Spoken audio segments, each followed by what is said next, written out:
বিশ্বাস না করে কি বলবি জানিস? ওই চন্দ্রার উচ্ছিষ্ট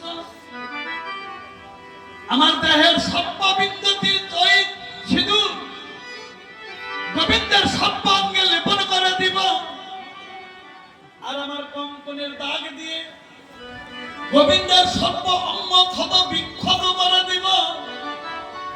আরে অত রাধারানী এ হলো গোবিন্দ।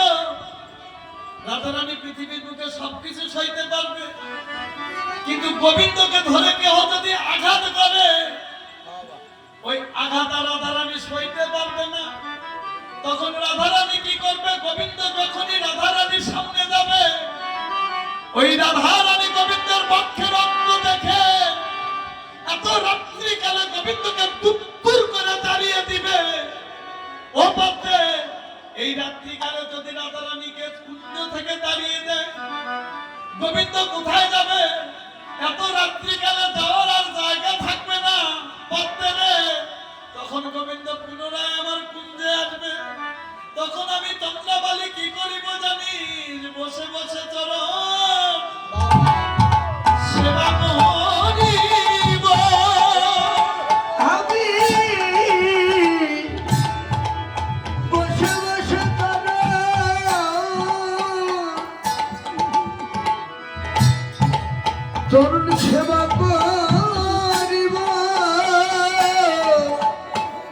আমি বসে বসে চরণ সেবা করিব। আমি বসে বসে চরণ সেবা করিব।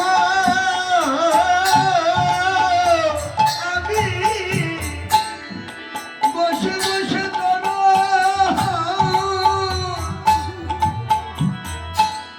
চরণ সেবা করিব।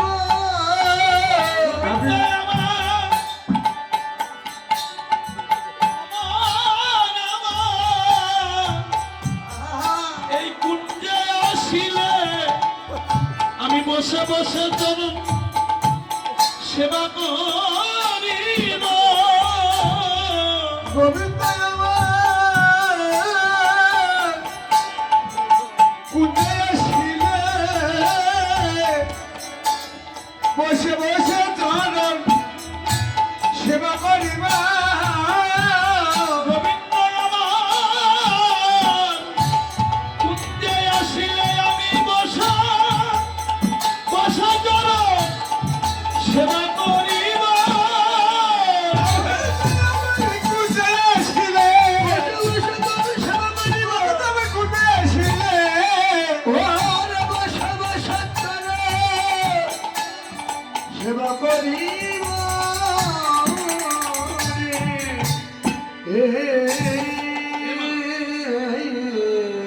চন্দ্রা থেকে আসে গোবিন্দ যেতে পারে। হ্যালো কিন্তু গোবিন্দ বললেন, মা নিদ্রা দেবী তুমি এসে চন্দ্রাবালি নয়নে প্রবেশ করো। কেন? চন্দ্রাবালি যতক্ষণ পর্যন্ত ঘুম না আসবে গোবিন্দ যেতে পারছে না। মা চন্দ্রাবালি এ গোবিন্দ, গোবিন্দ ডাকলেন কাকে? মা নিদ্রা দেবী। মা নিদ্রা দেবী এলো, বলো গোবিন্দ। বলেন ওই চন্দ্রাবালি নয়নে প্রবেশ করো। নয়নে প্রবেশ করিবার মাত্র চন্দ্রাবালির ঘুম আসে।